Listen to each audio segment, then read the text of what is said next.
Welcome! Today, I did not plan to do this, but I am doing this. A friend recommended this book to me.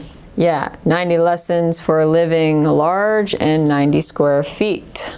And here's the author in her 90 square feet apartment. This is her loft bed. She makes a bunch of jokes about hitting her head in her bed.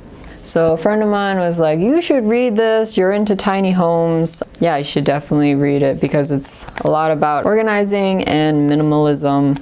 So I was like, okay, sure, why not? So I thought this book was going to be a lot bigger. It's only around 120 pages. To me, I thought like, okay, that's a good sign because usually really long books, they are filled with a whole lot of fluff until you read like the last few chapters where the information that you were expecting, that you were hoping for is there rather than in the first 10 pages. So I was like, okay, maybe this will be an awesome book. I got it from the New York Public Library. I thought like, hey, I kind of want to save money, so I did that. So last week I had to go to a wedding and I had to take a plane that was like, I don't know, it was like two hours long or so. And it was a tiny plane too. There were no TV screens or anything. So I thought like, hey, I'll bring this book. I will spend the time to read this book. I was pretty excited. It's like, yes, knowledge. Hopefully I learned something from this. And the first 18 pages, it talks about the author, well, from her point of view of her wanting to live in Manhattan and to be a writer. Though it's pretty tough, it's really expensive in New York and Manhattan. And she had to live with a relative at the time. While she was living with her relative, she was working for this company that organizes people's apartments because, you know, like everyone's pretty lazy with their stuff. Like they like collecting stuff, they like to accumulate things, but you know, no one really likes cleaning. But this author, Felice Cohen, this author here, she likes to clean, she likes to organize. She's been doing it since college, and she's made money from organizing people's stuff. So at some point, her relative is like, you gotta go, you know, like you're an adult, you need to live somewhere else. Like you wanna live in Manhattan, right? You should try, you know, going out and finding your own place. And she's like, okay, now's the time to do my thing, to do what I want. I'm going to try to find an apartment within my budget.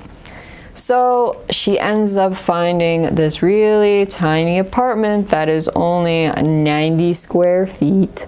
And she's like, it's small, but you know what? I can do this. I can just throw some things away and I can make room and I can make this apartment, this tiny apartment, into my space.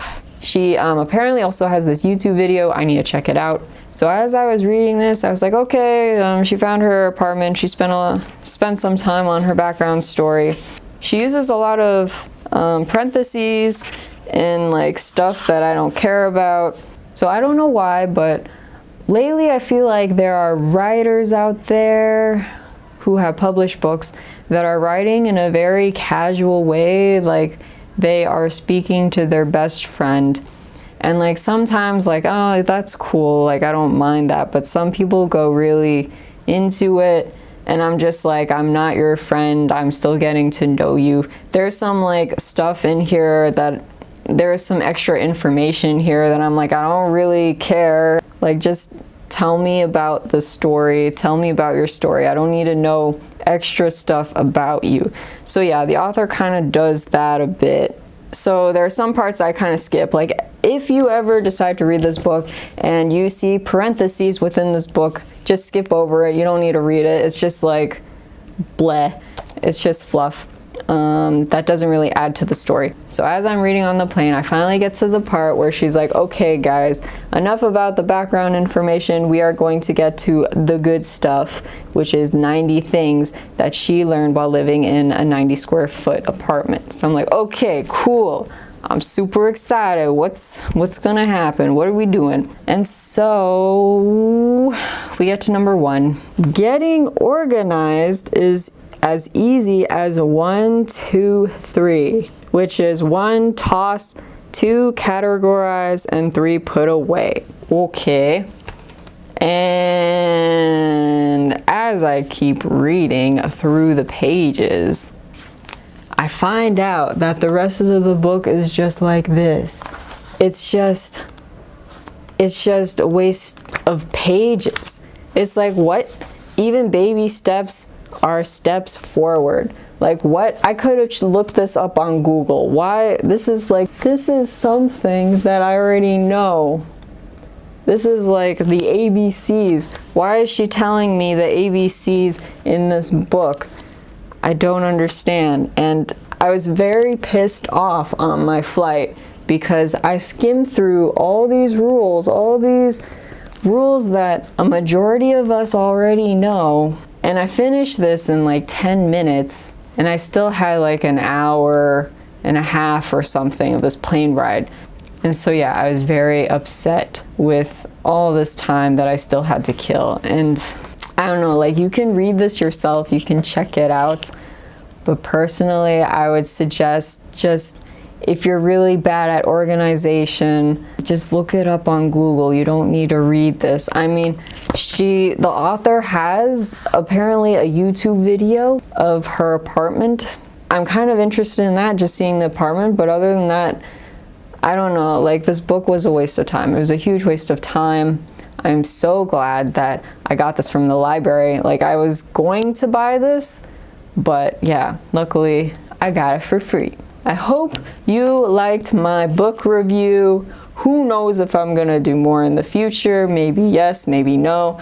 I do have a book in mind which I could do a review on, but I'll think about it.